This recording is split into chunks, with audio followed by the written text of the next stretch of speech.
Hi everyone. Good afternoon and welcome to this plenary session entitled Automation, a New Regulatory Agenda. My name is Kimberly Weatherall, as many of you may know from this morning. I'm a Professor of Law here at the University of Sydney and a CI with the Centre. Now, the proposal for the ARC Centre of Excellence on Automated Decision Making and Society was driven, I think, in part by a view that accelerating automation required a new research agenda and new approaches, methodologies, infrastructures that you've been hearing about today. But of course, as we learn more about what is going on out there, we're also asking the question, what does all this mean, including what does all this mean for law and policy? Which brings us to this panel, which asks or confronts us with the question, does automation demand a new regulatory agenda? All the evidence is that governments and regulators seem to think so. Over the last few years, we've seen the rise of something like a new regulatory moment in the digital and platform space, as Terry Flew and others have pointed out. The sudden rise of generative AI comes against a longer background of automation and rising awareness of the very real world and immediate harms they can inflict. And researchers and activists, including ones in this room, have been documenting harms of automation against the most vulnerable, as forensically dissected, first by activists and academics and then a royal commission into Robodebt. Harms of political polarisation, online abuse of marginalised people, deeply troubling communicative harms, like the strings of harmful advertising that the Ad Observatory folk were talking about this morning.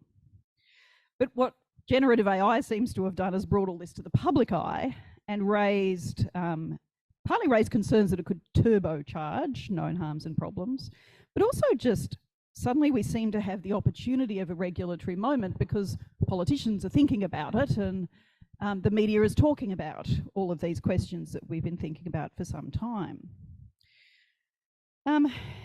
And that the government is paying attention is clear from the burst of consultations and questions from all levels of government and all the regulatory apparatus.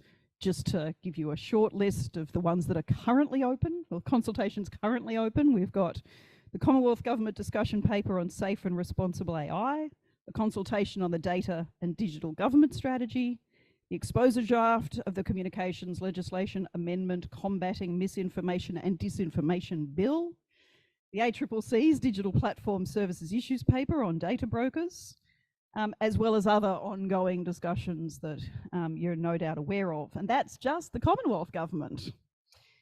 And I've only mentioned the ones that are currently open, and I've probably missed something. Now, it's quite apparent to me and to others that amid all this discussion, we don't actually have a new regulatory agenda. We perhaps have many agendas, or the call for one, or for many. What that all speaks to really is the importance of this discussion in this moment. And it raises some really interesting questions. What is it about automation that demands maybe that we shift how we use our regulatory tools to achieve policy goals, including in the media? What is new or different here? And we've been talking about that today. What could a regulatory agenda look like for Australia in automation of media and beyond? What should our priorities be? See if there's quite a lot to do. And what might we in this room need to do differently in an institutional sense, right? Do research institutions, government, private sector need to work differently with each other? We have a terrific panel ready and well equipped to answer these questions, once again, from a range of perspectives. And just to briefly introduce them, we have David Abkovitz, who's the Director of the Digital Platforms Branch at the ACCC, and has spent his public service considering the challenges raised by emerging digital technologies. We have Dr. Joanne Gray, an interdisciplinary academic here at the University of Sydney, with deep expertise in digital platform policy and governance. We have Professor Andrew Kenyon from the University of Melbourne, who's thinking about automation at the intersections of media and democratic systems. And we have Bill Simpson-Young, who's spent more than 20 years building teams of researchers and software engineers and product designers, but importantly is also the co-founder of the Gradient Institute, which works on ethical and responsible AI, and a great friend and colleague of mine.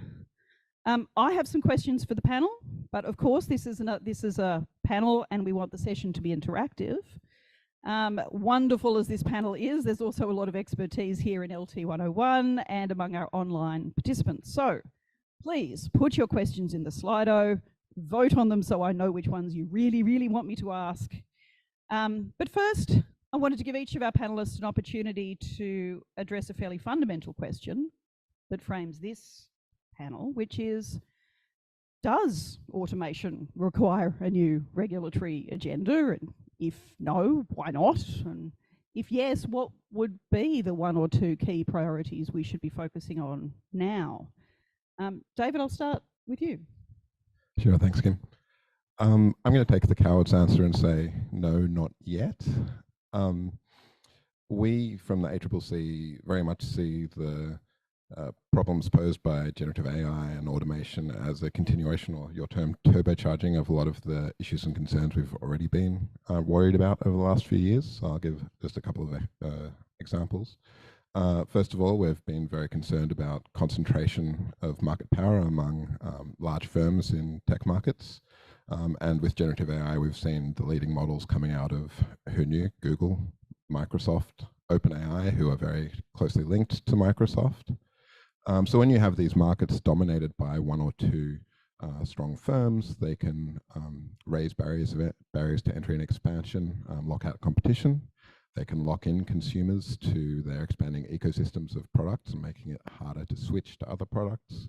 And then once they're well entrenched, they can extract monopoly rents from consumers and business users. Secondly, this is a focus on media. We've been for a long time concerned about how platforms and large tech companies use content. Obviously, one of the biggest criticisms of generative AI models is how they hoover up artwork, news articles, other content, and use them in their models without attribution or compensation. Not only that, but the integration of generative AI into search, such as the Google generative search experience, which is being trialed in the US at the moment, would provide responses to prompts that would provide even less need for users to click through to content providers' websites, which will further disrupt commercial business models of publishers and other content providers, if there is any revenue left there. Thirdly, we're very concerned about scams, fake news, misinformation, other inaccurate information and fake reviews online. Generative AI might provide opportunities for malicious users to create this kind of content at scale, more convincingly impersonate trusted organizations, and yeah, turbocharge that problem we've been worried about. This is all stuff we've been looking at the ACCC for a while, as well as a number of other regulators. And these kinds of near-term or immediate harms are probably a lot more relevant to us than the kind of more speculative existential issues that you see the firms bandying about themselves. Thanks, David. I promised my panelists I'd give them each a chance for a sort of first comment. So, Jo, go ahead. Thank you. I did have some notes, but two printers here at the University of Sydney wouldn't let me print, and it was just this beautiful reminder to always underestimate technology. So I'm just winging it, and I'm going to agree with David. My gut reaction to the proposal that we need a new regulatory agenda for AI is that no, we don't. And my reason is that I think that requires us, or it risks us, buying into the hype about AI that is presented by dominant corporate interests.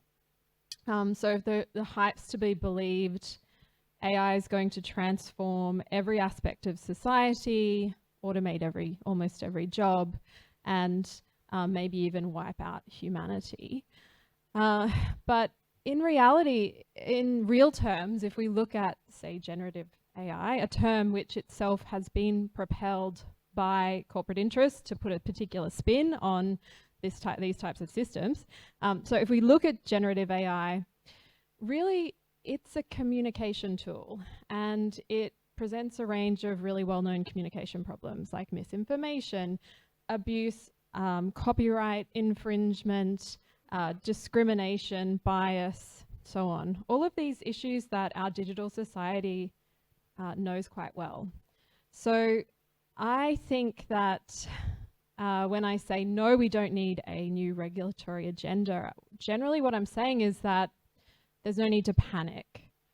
We've got this, we know these problems, there's lots of scholarship, there are lots of excellent proposals for regulation, existing regulation. We have the frameworks and institutions there that can address these problems. They may need to be adapted, and we may need to come up with new ways to enforce and monitor these sorts of systems, but there's no need to start from scratch with a new agenda. Andrew. I think that's me. Thank you. Look, I'd agree with all of that, particularly around the hype around generative AI. And so I might say, well, no, we don't need a new agenda because of that. But I think we need a new agenda in part anyway. And that's really around the changes in the infrastructures of public speech that exist and have existed for a while. And people know about them and they're trying to deal with them. But I don't think we're doing it particularly well. And so where should we look? I'm somewhat loath to say it because I'm about to explain all of the weaknesses I see in the approach, but I'd say we should look a bit to Europe. And of course that's happening. And let me sort of offer a simplified version of what's happening in Europe, because there's a whole host of European Union regulations coming forward, some passed, some proposed. And if you take two examples, the Digital Services Act, which is passed, right, which is doing various things around online services and particularly very large online platforms and very large online search engines. So that's one element. And you take something like the European Media Freedom Act, which is still a proposal, hotly debated, may not pass, but probably will in some form. In a way, that indicates two things that I think Australia could do better. And one of it's really old media, right? The Media Freedom Act is about supporting institutional media, right? There's a lot of the sessions we've heard today, that's still actually really important in creating content and in curating, perhaps manually curating, as we heard in the last session, that content for people. So that act is seeking to support sustained, adequate funding and independence for public media across European nation states. Journalistic independence in organisations more generally, so including journalistic independence in commercial media, right, which is something Australia's not good at, and a whole lot of other things, right, it's doing. But it's efforts in that area. Right? We could have done those for decades. We still need to do them, and I think we need to do them more. Digital Services Act. Note in it, there's a whole lot of other things happening that will interact with it. So the AI Act, which will probably pass soon, I don't think it has yet, has got some really interesting measures in it that will be really relevant to what I'm talking about, which is, news media, basically. So the Digital Services Act does various things. One of them is the very large actors need to assess systemic risks posed by their systems, including their recommendation systems, and mitigate those risks. They list the risks. Risks to things like civic participation, civic debate, gender-based violence, political processes, and illegal content, but it goes well beyond that. Now, the words sound pretty, impressive. No doubt they're going to be interpreted in quite different ways by different players. So this is one of the first weaknesses in the approach, and I think it's understandable because it's new. They're drafted really loosely.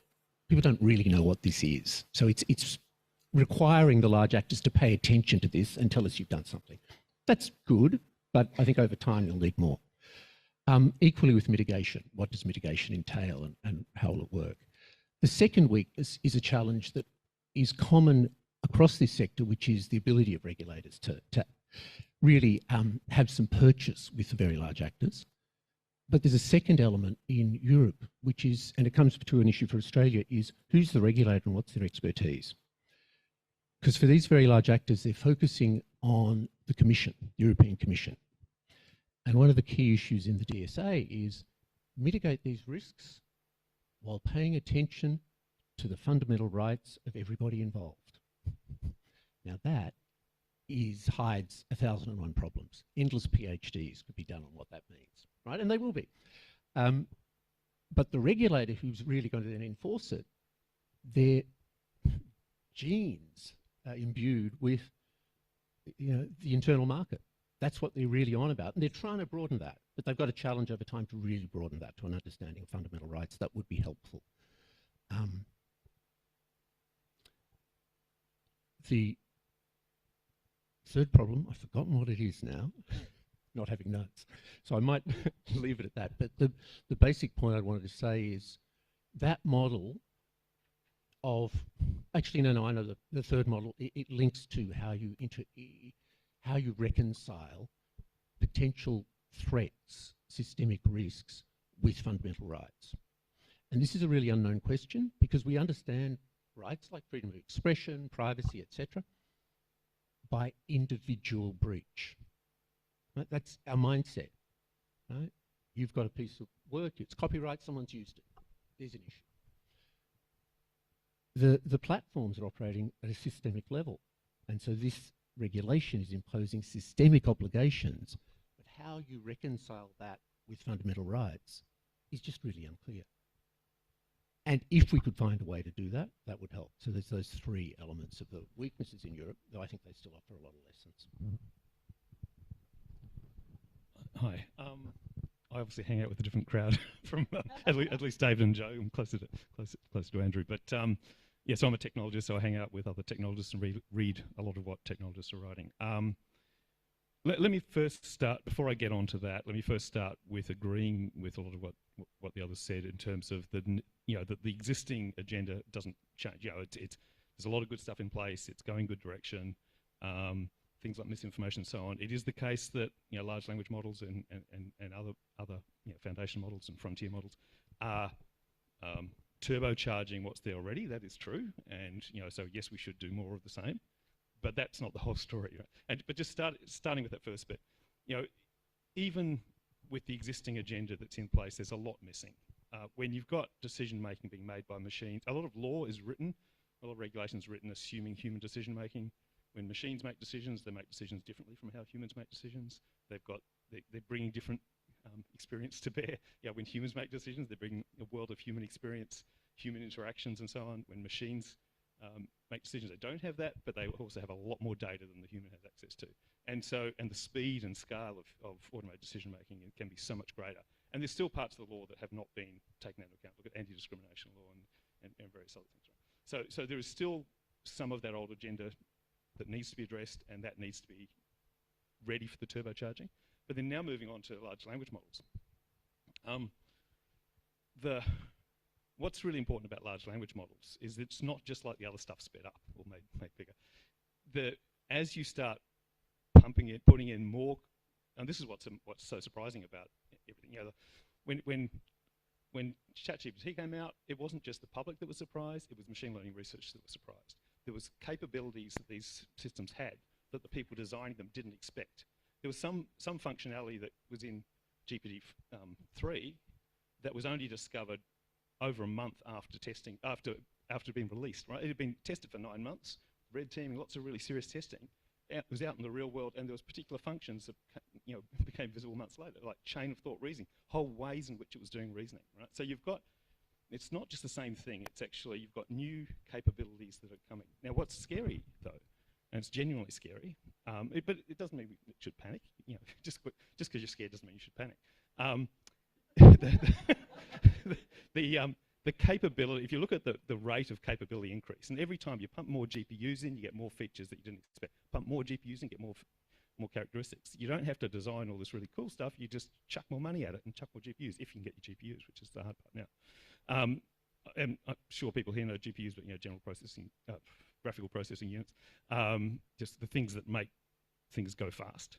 But as you get yeah, even with the same data, you can get more capability with more GPUs. Now, what's scary though is the gap between the capability increase and the work that's being done on AI safety, and that's sort of it's coming along nicely. There's been some nice announcements lately from OpenAI where they're bumping that up a bit, but it's still way down below the capability increase. And when you've got a technology where you can't guarantee the safety, you know, it's not inherently safe, right? It is going to cause harms, and we don't know what harms it's going to cause, really. We can sort of classify them all and come up with a whole list of them, but we don't know when it's going to do what harm. There's bad actors out there. We know that for sure, right? You know, that's one thing we know. There are bad actors out there. And, you know, having these really powerful machines that nobody understands properly, that are shown not to be safe, there are lots of risks involved, and there does need to be work to target that. Now, I do also agree with what Dave and Joe said, that there is a vested interest that the large tech companies have in having regulation around those. You know, if you know, clearly, you know, if they're the only ones who have access to these models, there's a clear advantage to them, right? And so, you know, it's not a simple case of let's do exactly what the large tech are saying we should do. You know, but on the other hand, we have to be really careful about having the whole market not having AI large language models being unregulated. And, you know, at a minimum, there needs to be things like registration and so on. I mean, there are people, as you probably know, there are people talking about you know, tracking of GPUs, you know, treating AI as if it's like nuclear power, and sort of trying to avoid you know, proliferation of AI. Now, you know, that's we could talk for a long time about whether or not it's a good idea to make it a world where only a small number of powerful players have access to these models. And I think it's not a good world. But you also have to be careful of just having anyone being able to do whatever they want with large language models or with large models. There's some really interesting discussions happening right now. In the last couple of weeks, been some really good papers. There's a paper on frontier, using the term frontier models, that's looking at some of the dangers coming from a wide range of different organisations, led from people from the Centre for the Governance of AI and the Brookings Institute, but with a lot of other organisations involved. But then you've also got really interesting responses to that, like Jeremy Howard, an Australian from Brisbane, who's written a really interesting response to that, talking, you know, arguing for the importance of avoiding the concentration of power that you get, but also admitting in there that you do need some type of registration of large language models. So really difficult issue, but it does need to be addressed in a way that is different from how things are being done now. There's so much to pick up in all of those comments, and we are starting to get some questions through on the Slido, so do put your questions in, vote for the ones that you're interested in. I do want to pick up on one, because it's coming through in some of the comments from the members of the panel, but Jathan Sadowski put a question into the Slido, which was, what about the enforcement of old regulations? Isn't the first step before writing new laws? Could we comment on a new enforcement agenda? And I'm wondering if you had a comment on that, David, because one of the issues we face is, you know, are we able to enforce any of these many, many rules that we have in an effective way that will protect consumers, for example? Thanks. It's a really vexed one when we think about a lot when doing regulatory design, because obviously if you're putting up something that's not enforceable, that's wasting everyone's time. I don't have a good answer on how to instantly do that for AI, but I can say that it's only going to make it more challenging. One thing we get a lot from tech companies in trying to enforce our existing powers at the ACCC is this is all by the algorithm. We don't even really know how it works. We just kind of trust that it does, and if anything went wrong, it wasn't our fault, it was the algorithm. I can only see that getting harder with more complicated machine learning systems doing more things, which brings me to the point of, I think one of the discussions we're starting to have here is about concentration of power versus openness. There's kind of a middle ground, which is transparency, and I think that's a good first step for regulators and researchers. If we know what's going on under the hood a bit more, it'll make it a lot easier to both enforce from our point of view and to kind of challenge what's happening from the research academic point of view. that's interesting, because I guess my immediate response to that is, well, transparency is one thing, and kind of knowing what's going on under the hood is one thing, but transparency isn't something we seek for its own sake. It has to be able to be followed by something like accountability or liability or the like. And if you're getting a pushback which is along the lines of, well, it's not our fault, it's the algorithm, I'm wondering if that suggests that the real question we should be asking ourselves is, do we need to shift our accountability models in some way? Joe, you look like you're itching to say something there.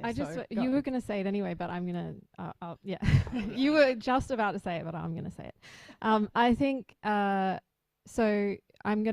think we should, so I understand there's a limit to what can be achieved practically, but we're academics, so we just get to talk about things we'd like to have happen.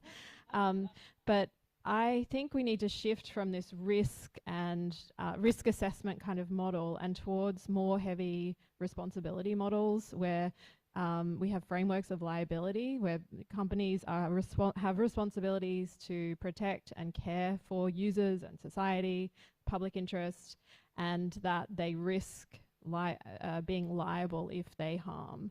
And that way we don't necessarily need to know how it works. We assess the impact.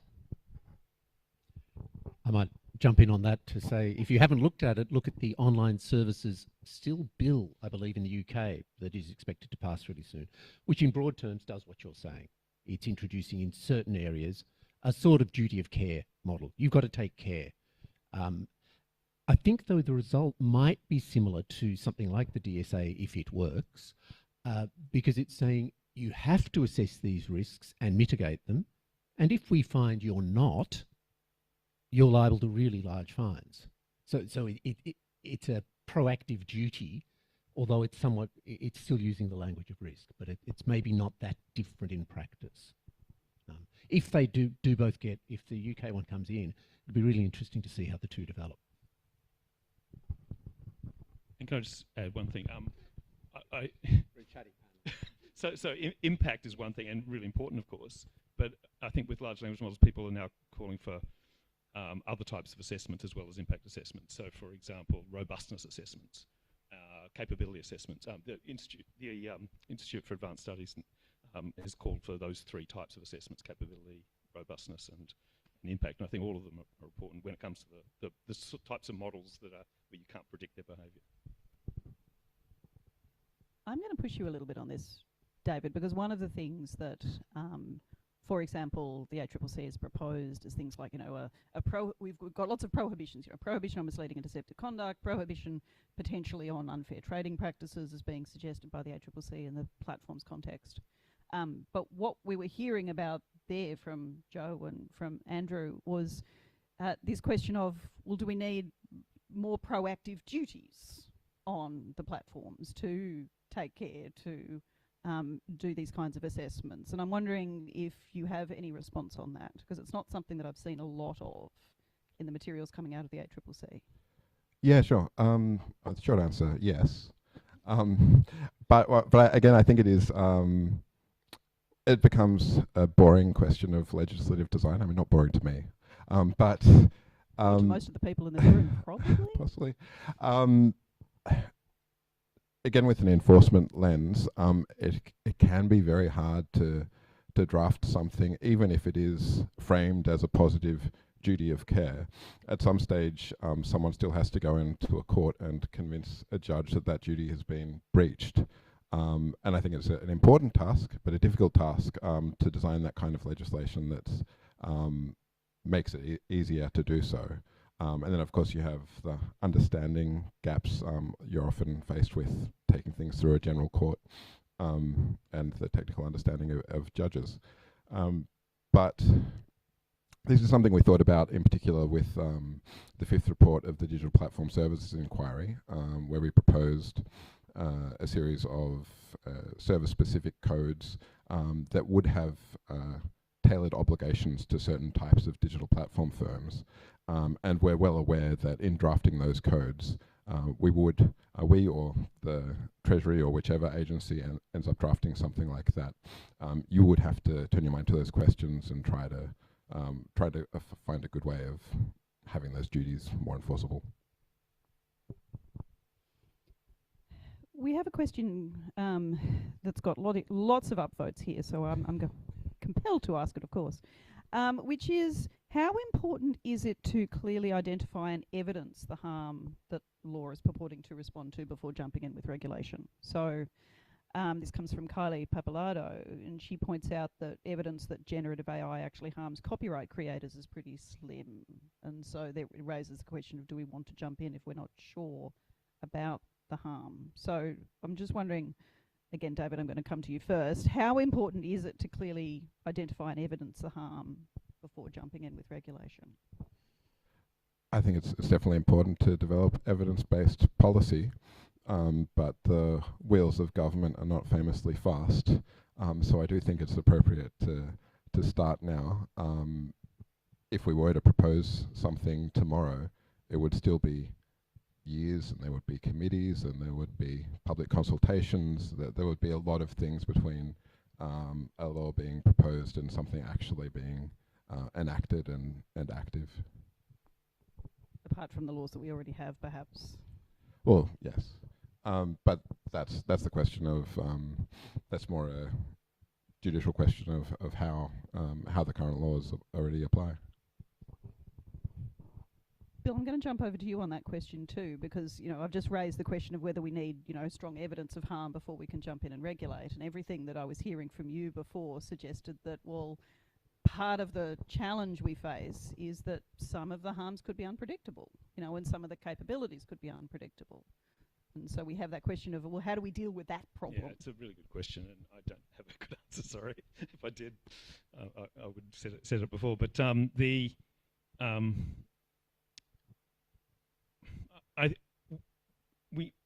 it's really hard to talk about probabilities here as well. But there are some things that we do know, right? There's this whole new field, for those who aren't aware of it, where it's called artificial neuroscience, where you're trying to understand what these large language models are doing, right? Where we've designed something we don't understand, so we're having to treat it as if it's something we don't know about, like the brain. So we are starting to develop new techniques to try to understand these things better, and it is likely to be the case that certain types of the features will be understood better eventually, or some of the features will be understood better. Depends how fast they keep growing, and then one will be able to predict the likelihood of certain harms, and presumably, if we can predict the likelihood of harm, then presumably we should do something about it.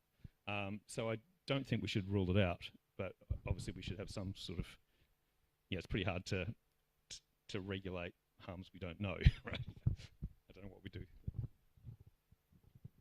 Sorry, is that an indication you want to jump in there, Joe? No, I could talk forever No, on all of it. go. Oh. Well, I just think, to Kylie's question, it's a case-by-case basis, and that I don't think, so I think that we can make reasonable assessments of the types of harms and then seek to proactively regulate them, because we know the types of harms that these sort of systems can produce around really critical issues that are critical to the health of society. Actually, can I say one more thing? There is, I should have said something different, which is that it is the case there is a lot of cataloguing. The AI safety research area, which has been going for I don't know, 15, 20 years, has, with different names, has have been working on different categorizations of different types of harms that could happen with large-scale AI when as we get to a point of artificial general intelligence. And there's been a recent paper that does a good job of cataloguing those and cataloguing the various risks that we know about, right? Which is not going to be complete, but at least it's some, and we should be looking at those and looking at whether we should be regulating some of those. Look, and just on that quickly, I'd say yes in general around the sort of infrastructure of public speech, because it's for the second half of the 20th century, it's been seen in most long-standing democracies as a crucial part of their democratic infrastructure, and one can predict certain harms to that and try and deal with them. So that's one point. But the other, maybe more directly, is maybe copyright's not the best example, but there are other areas where it's pretty clear there's a lot of harm done by the current system of public speech. I mentioned one of the DSA points it mentions is gender-based violence. Right? That language has attraction and a public existence in a way it never did before. It existed before, but much more face-to-face than it does now. And so to not do anything about that seems strange. And I suppose I would also just add to that, sorry, chair's privilege. I would also just add to that, it's important that we remember that, you know, we're ADM+S, not GAIS. And so we do need to keep an eye on the known harms of like simpler forms of AI. Just because generative AI is the one getting attention at the moment, I mean, I'm stating the obvious, right? There are a lot of known harms of simple systems, whether it's automation or simpler versions of AI, that we absolutely need to be addressing now. And that we, you know, in many cases we have the law or could tweak the law to address. So I think that's an important thing to keep in mind. We have a question from Jake Goldenfein in the Slido, which is the comment first. Wow, good job. We have a comment, then a question. I'm just going to read them out, Jake. It's, you know, it's on you. Large companies announcing the danger of their own products and the need for regulation seems highly strategic. Are current moves around regulation informed by calculated action by industry to privilege business models connected to scale and or open closed approaches? So to what extent is the call for regulation something that is largely strategic or beneficial to larger companies? Andrew, was that a... Yeah, I'll jump in. Absolutely. But I mean, because I come at this all through a sort of freedom of expression angle. Everybody who talks about freedom of expression is conflicted, right?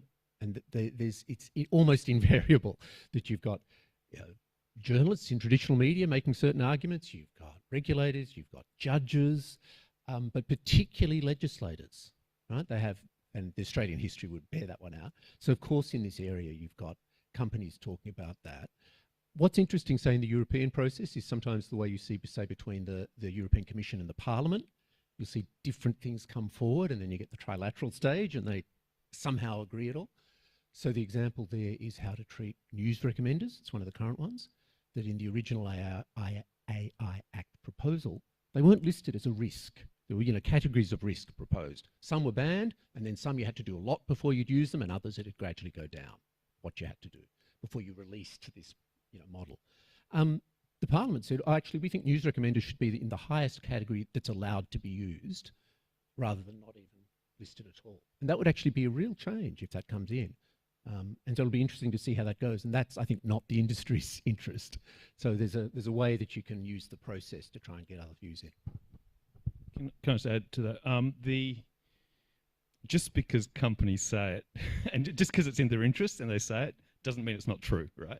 And the fact that you've got, as I said, 15, 20 years of the AI safety community saying, if we get to a point where we're getting stuff that's like artificial general intelligence, we're going to have some big issues that we need to address with regulation, right? You've got Yudkowsky, who's was sort of one of the founders of the movement, who's, you know, saying he's even much stronger in what should be done than the big tech companies, right? And he's just a researcher. So it's not, you can't ignore that that opinion just because it's being said by the big tech. However, I think in determining an appropriate response, one needs to consider that we make sure that we don't do something that ends up privileging them. Obviously, and I think that's pretty clear. I think we all agree on that. But it doesn't mean it's not true. There's a risk. Oh, I understand that.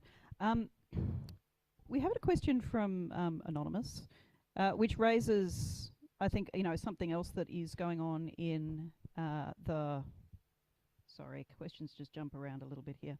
That raises something that's been going on in the policy discussion, which is the extent to which we need some sort of central, you know, horizontal versus vertical, I guess. Do we need some sort of horizontal capacity regulation that covers kind of tech and AI and automation, or should we continue to focus, as Australia largely has to date, on kind of tweaking or dealing with domain-specific laws, like, you know, fixing whatever, you know, particular problems there might be in anti-discrimination law, or, you know, addressing perhaps some of the drafting of particular parts of the consumer protection law to make sure that it's more enforceable or more provable or the like. So, you know, I'm wondering, David, whether you have a view on that. Do we need some sort of horizontal actor, or can we focus on domains? What would your view be? As someone who works at a domain-specific regulator, I think that's definitely the way to go.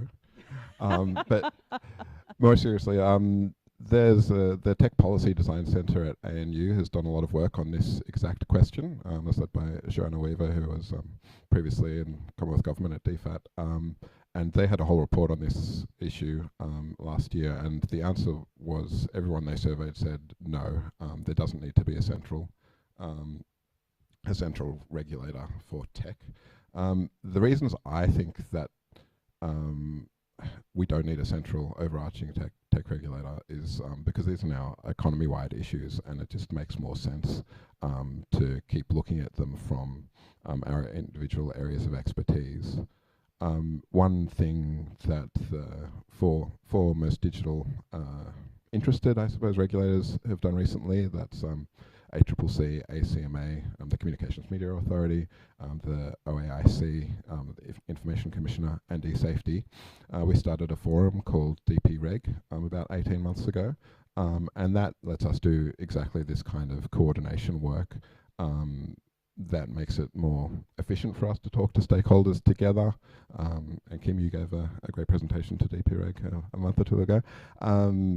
But also makes sure that where our patches do overlap on these kinds of issues, we're not sending too many mixed messages out into industry, and by the same token, the government is getting kind of a joined up message too. But I realise I'm not a disinterested party on that question, so happy to hand over to others. I have an opinion on that. I think there's two aspects. There is so obviously there needs to be domain-specific focus and regulation. I think what ACCC are doing is great, and I think that should continue. Right? So no question there. There does need to be some sort of coordination, and maybe the current mechanism of coordination is working well. Maybe it's not. I don't know enough to know about the coordination, but there needs to be coordination. There needs to be, more so than ever, there needs to be access to technical expertise. You know, the tech now is changing daily. You know, I learn, I read new papers every day and learn new stuff every day. We're only just at the very start of the change, right? And things are changing. The change is going up exponentially. So there's a lot coming, and I think staying on top of that's going to be hard for all of the independent regulators to do. So some sort of sharing is important. But I do think separately from that, there does need to be an AI agency of some sort, because you're going to get lots of, there'll be intelligence services, right? As you get AGI-like services, there'll be intelligence services, there'll be any job that a human does, there'll be an AI version of that. So you'll be able to get, you already can get personal assistants, AI personal assistants, get AI, research assistants, AI lawyers, AI, whatever you want, right? You're going to be getting, and it'll be the same service providers in a lot of the cases with just a slight tweak, right? What's the capability of this agent going to be? Now, maybe some of those will fit within existing sectors, but actually a lot of that will cross over. You're going to get a lot of the idea that you've got this generally intelligent agent out there doing stuff like a human does. It feels to me like it needs to be separate. And then, of course, you've got the big risk stuff, the existential risk stuff, which does need some attention. Obviously, Australia's not going to be a big player in that, but Australia can have a role in brokering international agreements. I'm a believer that there needs to be some sort of international agreements here, and somebody needs to be working on that. I think having an AI agency is going to be important for that sort of activity. I don't think it's a DFAT sort of role. So I do think there needs to be something more specific. I think that's really interesting, and it raises something that Elliot Bledsoe put into the Slido, which is, can we identify through lines across approaches to discussing regulation in this space? Whether it's tech ethics or copyright or open ecosystems, but also the things that we were talking about earlier, I guess, which is stuff like accountability or transparency of systems, or these, because one of the risks of the focusing on the domain specific, and I see this all the time in writing endless responses to endless government consultations coming from different regulators, is there's overlap between the questions being asked, but there's each regulator has its own language or its own way of thinking about these questions. So I don't know whether that's like a coordinating, is the UK phrase a coordinating function or something, or whether it's capacity, or whether it is just forums like DP, as you referred to. How do we get that a degree of coherence and commonality on those, as Elliot put them, through lines? It's funny that you mentioned all the different terminology, because we've been going through a very heated exercise of developing a dictionary within DPReg, and you're right, it's not as or easy you as it are a might glutton sound. for punishment. No, it's actually really interesting. We had some really interesting earlier discussions in the centre where we brought disciplines together to try and come up with, to try and communicate across disciplines, or explain how each of us were thinking differently about something like fairness. And it's a challenge across disciplines. It's interesting to hear it's also a challenge across regulators, for example. There is no easy question. There is no easy answer to that, I think it's fair to say. Just looking at some of the other questions we've had come through. Interesting one here from Ned. What are the key differences between synthetic text or image video generation, audio voice when it comes to regulation? How does this fit within the current regulatory agenda?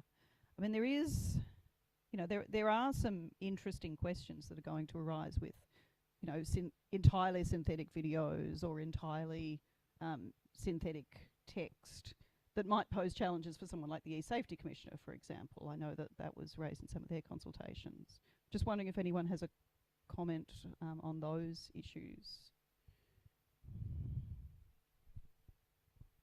Do we regulate it the same way, or is it just an enforcement problem? No, sorry, Ned. I think that was where we say, that's a good question. Sorry, I missed my cue. I'm happy to have a go. I think it comes back down to who we hold responsible for producing it, and that's also going to be a more complicated question over coming years. I think at the moment there's a debate to be had: is it the person who creates the system? Is it the person who uses the system? Or in some domains, is it the publisher? So. In some cases, it may. I mean, I don't know anything about regulation, but I'll just give an example of something I heard the other day that might be of interest to the question asker. I was talking to a company who do synthetic voice generation, and they currently do it with voice actors. They do it now with voice actors. Now they're starting to train models based on a particular voice actor and using that, for example, in advertising. But what the business model they're using is they're actually paying the voice actor exactly what they would have paid them before. So, and I know I'm not talking about regulation here. I'm just sort of telling you the situation that may affect the regulation view. But so basically, it's a win-win. I mean, this company's presenting as a win-win, in that they say that it saves the voice actor going into the studio. They've already got a sample of their voice. They just pump it through the new words. They still get. It's good for the voice actor. They don't have to go into the office. They still get paid the same amount.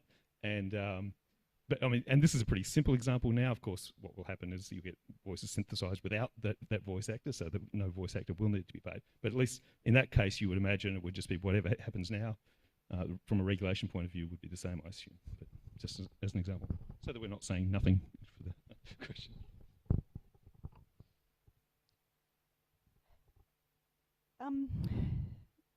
Bill, I'm going to come back to you. We have a question here from Ned Cooper. Can you talk more about capability assessments and regulation based on capability thresholds and what that even means, I guess, good or how it would question. apply? Yeah, Another good I question. can't say a lot about this, but that concept is, there's a paper, if you look it up, from IAS, the Institute of Advanced Studies. But what they have in mind, I believe, is we're talking about large language models, right? And which have capabilities that are emerging. At the moment, there's a nice paper that many of you may have read on by people from Microsoft on Sparks of AGI, which is from their red teaming, from the testing of GPT-4, they started to find examples in the behaviour of GPT-4 that were human-like behaviour that was unexpected and surprising, right? And they in that paper they show a model, a framework of different human cognitive capabilities, and they're sort of identifying which of those human cognitive capabilities are being shown by this machine. Now, I'm imagining so one way of doing capability assessment is looking at those types of cognitive capabilities and assessing the extent to which a given model can achieve which of those cognitive capabilities. Now, at the moment, we're talking about human-level cognitive capabilities, but there will presumably be other superhuman cognitive capabilities coming soon as well. So I believe it's that type of capability assessment, but it's sort of just seeing what is this model capable of. There's also, you know, the extent to which it's hooked up to other things. You know, is this model hooked up to the internet? Is there an agent architecture overlaying this that can go and, you know, send the recipe for a you know, a biotoxin to a lab that generates the biotoxin? So there's that sort of capability from a more system point of view as well. There's been a fair bit of pushback on some of the capability assessments that have been published with some of these large language models, hasn't there? I mean, you know, the kind of, oh, it passed this test with X, you know, like it was 70, got past the bar exam with 90%, and then they look at it a little bit further and it doesn't quite seem quite right because of the human involved in some prompting. So there's, you know, there's questions about the performance of those capability assessments, and then there's questions about, well, how do you set these standards of what it is you're trying to test? Is it appropriate to set it by sort of human cognitive standards, as you were talking about there, or is it something else we need to be assessing? So I think it's a combination of, you know, how the system interacts with the world and what the system can do. So I think it needs to be a combination. So it's really interesting. Like the AI safety community, it's really interesting. They used to, you know, Max Tegmark, who's from that world and was, you know, one of the forces behind the pause letter and many other things. He has said that, you know, the AI safety community were always saying that when we start being, you know, having a general intelligence, artificial general intelligence, then, you know, of course nobody would be stupid enough to do several things. One thing, no one would hook it up to the internet. No one would allow it to write code. No one would allow it to talk to APIs. Now, of course, yeah, we're almost at AGI and we're doing all those things, right? And so it's those sort of capabilities. You know, can it write code? Can it talk to APIs? Can it talk to the internet? Can it, you know, so on, things like that. Now we're getting dangerous. Fortunately, we're almost out of time, so I anticipate this conversation is going to keep going. I know we haven't managed to get to all of the questions, but I think we've touched on quite a few of them. But I did just want to give my members of the panel a chance to just cover off anything that they feel we've missed, any last comments or key takeaways, anything they want each other or other people in this room to take away and think about. And I'm just going to start with you, Bill, and come back this way. Back to me. Come back to me. Andrew? I think I'm going to say the same. It must be the end of, you know, 3 sessions running. Sort of like the brain has stopped. One thing I would have said at the beginning if I'd had my notes was that I think we should, when we think about AI, there's not enough thought or discussion, maybe lots of people are thinking about this like I am, but how AI is an extension of existing platform power, how much it represents that, and it can be tempting to think that because OpenAI has been winning the race, the AI consumer race, and Google has seemingly lost or been losing, that there's that it's a vibrant competitive economy. But really, OpenAI is owned by Microsoft, who, you know, in real terms, and it's just Google and Microsoft and the other big tech platforms that are competing in this space. And what they're planning to do is integrate these technologies across their existing suite of tools, productivity tools and different things, so that they have the most advanced and desirable products, entrenching their existing audiences, consolidating their market power over the long term. That's one aspect to it. The second aspect is that they are also the owners of the infrastructure on which a lot of this, the majority of this this innovation in AI is taking place. They provide tools and cloud infrastructure and all of the necessary inputs for this innovation. So while we might have different firms coming up with different applications, it's happening on the terrain of the big tech companies, and that means they are in a position of immense power over the long term. David? That segues quite nicely into what I wanted to say, which is a comment about regulation. It's not really, I don't see it as a choice between government regulation and no regulation. The choice is often between government regulation on behalf of citizens and regulation and rules being set by the platforms themselves in that infrastructural way Joe was talking about. So it's, yeah, it's not necessarily a binary choice in that way. Andrew? I just echo those two comments. I think they're both really useful points to note in the end, which is the wider infrastructure of the platforms and the companies that are involved and the way that's likely to continue over time. And the question of regulation or not regulation is a bit like Jake's comment. It's sometimes put forward in a very self-serving way. Yeah, it'd be good to see that any regulation is regulation that is good for the safety and reducing harms without empowering some individuals. So I think we're in agreement there. Without empowering just a small number of large tech companies. But it's going to be hard to do that because I think there does need to be constraints, there does need to be regulation, and it may end up favouring the large tech companies. But there's lots of powerful open source models now, and it's important that they be constrained. I'll just say one last thing, which is that let's be really careful that we don't judge the capability of AI by what it is now. This is moving really fast. Whatever solution we have needs to be a future-proof solution. And this is why I think having an AI safety, office, AI safety commissioner and so on, it needs to be something that can be flexible and dynamic so that it can change into the future, because it's going to change, right? And also don't think that generative AI is where AI is. I mean, generative AI is just one very small part of the big stuff that's coming. Right, well, I can't thank you enough for all those insights, and also to the audience for questions.